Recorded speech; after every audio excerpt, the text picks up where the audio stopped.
It's time for Lefties Losing It. Let's start with this White House reporter learning an important lesson from Karoline Leavitt. So if there were peaceful protests on Saturday for the military parade, President Trump would allow that? Of course the president supports peaceful protests. What a stupid question. Raquel. Thank you so much, Caroline. Yes, stupid questions deserve brutal answers. She won't make that mistake again. Here is another supposed celebrity, a preachy clown called Doechii. She calls herself a swamp princess, and she seems to have missed the unhinged violence in LA. There are ruthless attacks that are creating fear and chaos in our communities in the name of law and order. Trump is using military forces to stop a protest. And I want y'all to consider what kind of government it appears to be when every time we exercise our democratic right to protest, the military is deployed against us. What type of government is that? You know, it's the type of government that upholds the law, that protects the innocent from the lawless. Doechii, if that's her name, sounds a bit like a fruit, a citrusy fruit, has a bit to learn there. Now to the ladies of The View, and Whoopi seems to think that California is some sort of a separate country and that the president cannot exercise his power over the rogue state. Whatever happened to states' rights? I thought that was what you do, because you tell the state, this is what we're thinking of doing. You know, you don't just send people in. You don't just send troops in. But what do I know? Well, you don't know much, Whoopi. We've worked that out. But if Whoopi's clueless, Sunny Hostin is utterly unhinged. Just listen to this. You are an army turned inside to police its citizens can cause chaos, fascism. And so I think that's the way. Civil war. And civil war. Yeah. I think that's the way we need to look at it. And let's hear from Sarah Haynes, who has some sobering news for the ladies. The great majority of Americans support Donald Trump's policy to deport every illegal immigrant. 66% of the American public actually thinks it is crime enough to be undocumented and therefore deported. That it's criminal to be undocumented? Yes, it is not. You know how the disagreement was in the beginning? We were told it was going to be violent criminals, and I think everyone at this table would agree. Yeah. Haul out the violent criminals, fine. But a very important distinction was 60% of the American public, 2/3 of independents, 90% of Republicans, and just a little under half of Democrats think the crime is in being undocumented. Even if it's a civil offense. Yes. Yeah, so what I'm true. saying is a massive amount of this country actually agrees with not how he's doing it, but with what he's doing. The anti-Trump, anti-ICE protests, riots really, have spread to other blue cities. Let's have a look at what's happening in San Francisco.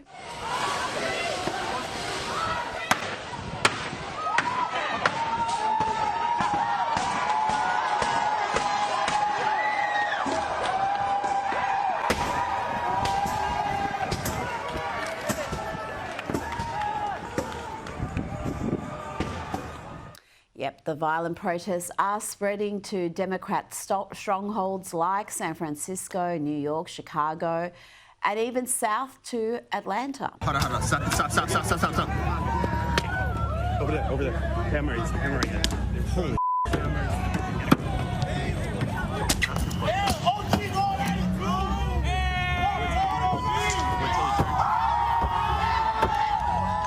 Yes, Atlanta is a blue city. Georgia may be red, but Atlanta is not. Some of the violence we're seeing in LA with the use of fireworks to target police and even police horses is extremely dangerous, life-threatening.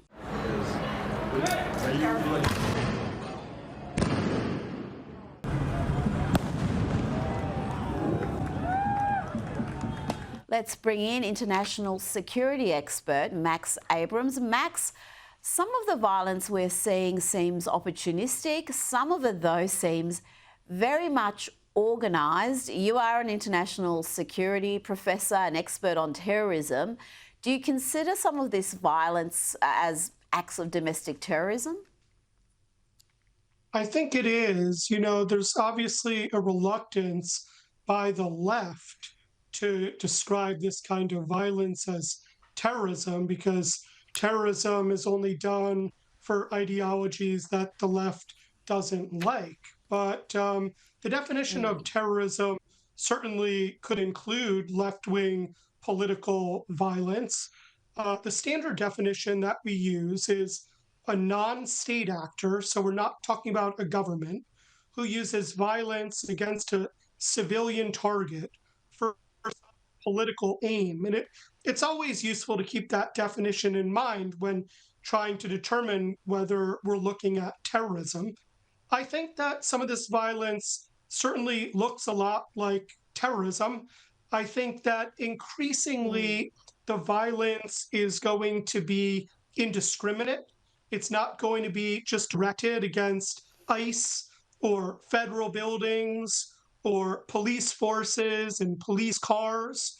I think that these perpetrators pose a genuine danger to the public broadly. They're going to be increasingly setting cars on fire and probably looting stores indiscriminately, anything they can get into, attacking shops. And the reason is that these guys are simply united by anti-American sentiment. So there might be some nuances in terms of their differences, how much are they motivated against ICE or how much specifically against immigration policy? But this is just an opportunity for left-wing extremists to try to exert their control over the country and to intimidate anyone there. So yes, this is domestic extremism and unfortunately, probably increasingly terrorism. And we saw similar scenes that indiscriminate destruction of public property, private property, the looting, the arson during the BLM riots throughout America. And I would suspect there'd be a lot of the usual suspects involved in this as well. Tulsi Gabbard says this is organised largely. This isn't just some organic gathering of people who are upset. Do you see it that way? Do you see some organisation behind at least some of the violence we're seeing?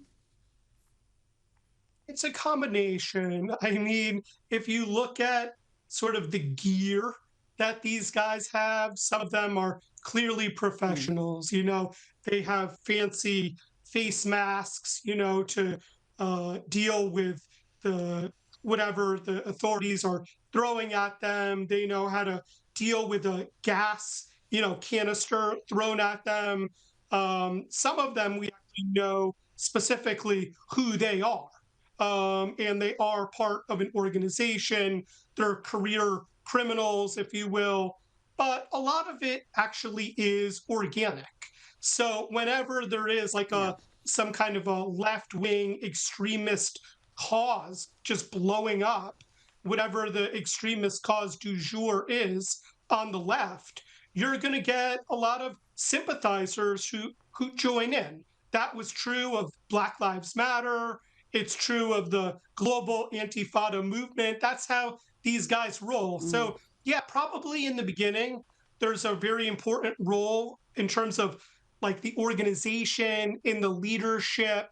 But then you just have a whole bunch of angry people. You have weak control over the streets, and they're seizing the opportunity to stick it to the United States. Now, I want to ask about your own personal experience with some of the anti-Semitism, anti-Israel sentiment we have seen on university campuses. You've been personally impacted by that hate and hostility. Tell me what happened at your university when activists took over your class. Sure. So let's go back. The Hamas terrorist massacre happened on October 7th, 2023.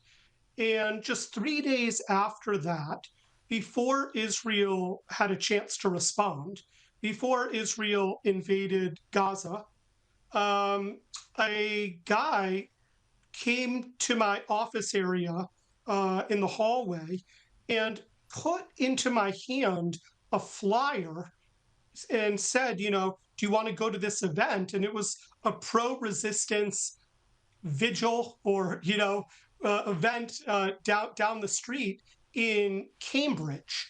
And so I thought that was a little bit off-putting. He shouldn't have been there, near my office, handing me propaganda 3 days after the attack, but I didn't think too much about it. Then I went to my classroom to teach that evening, and the same guy was there. And he wasn't a student of mine. He was a student of the university where I teach. So he wasn't responding actually to anything that I had said in class in particular.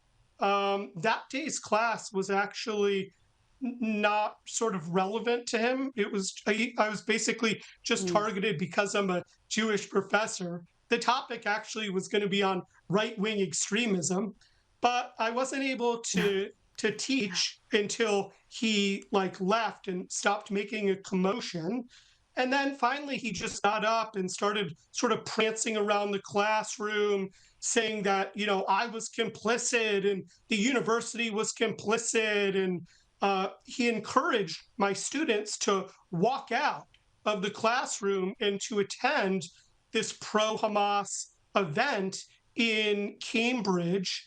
I didn't immediately file a complaint about that, but then he kind of stalked me afterwards, hanging out by my office. I don't know what I could say on television, but he basically confronted me and told me to F off or whatever to my face. So I was thinking, wow, this is really quite personal. It should be pointed out that I wasn't. There was the a only campaign faculty of member. intimidation because you're a Jewish member of And so faculty and you wouldn't come to his. I did. That's right. And I did end up filing a formal complaint. And I wasn't the only one. Another faculty member had a related experience from the same student. And I didn't know what the status of my complaint was. They wouldn't update me. But then my phone started blowing up during the Northeastern University graduation ceremony because a student had taken it over and had, fake blood on his hands on the stage. Thanks for putting the picture up. Yeah, that's the guy.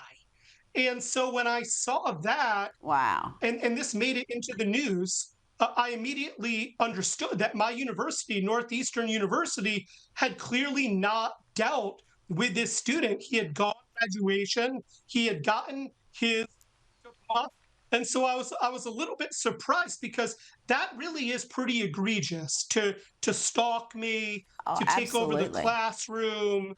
Yeah, and again, I wasn't the only professor at Northeastern University to do that.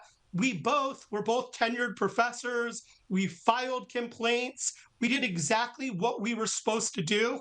I didn't get into a physical confrontation with the guy. I tried to use the Northeastern University system, and they rewarded him with the diploma and ended up, embarrassing themselves in the national media. I think there are a lot of lessons here. The truth is that the universities are not reforming themselves, even when they have a reason to, even when there is a credible complaint, even when there's a real danger to faculty and students, they refuse to act. And again, I do think it's important to note that Israel had not even responded yet. So this wasn't against, the genocide in Gaza. None of that had happened. This just was an outbreak of support for Hamas in the immediate aftermath of Operation Al-Aqsa Flood. And that's the point, Max. Northeastern University, all these universities would respond very differently if the target wasn't a Jewish professor, but a black professor or Hispanic or Muslim professor. Max Abrams, thank you for your time tonight.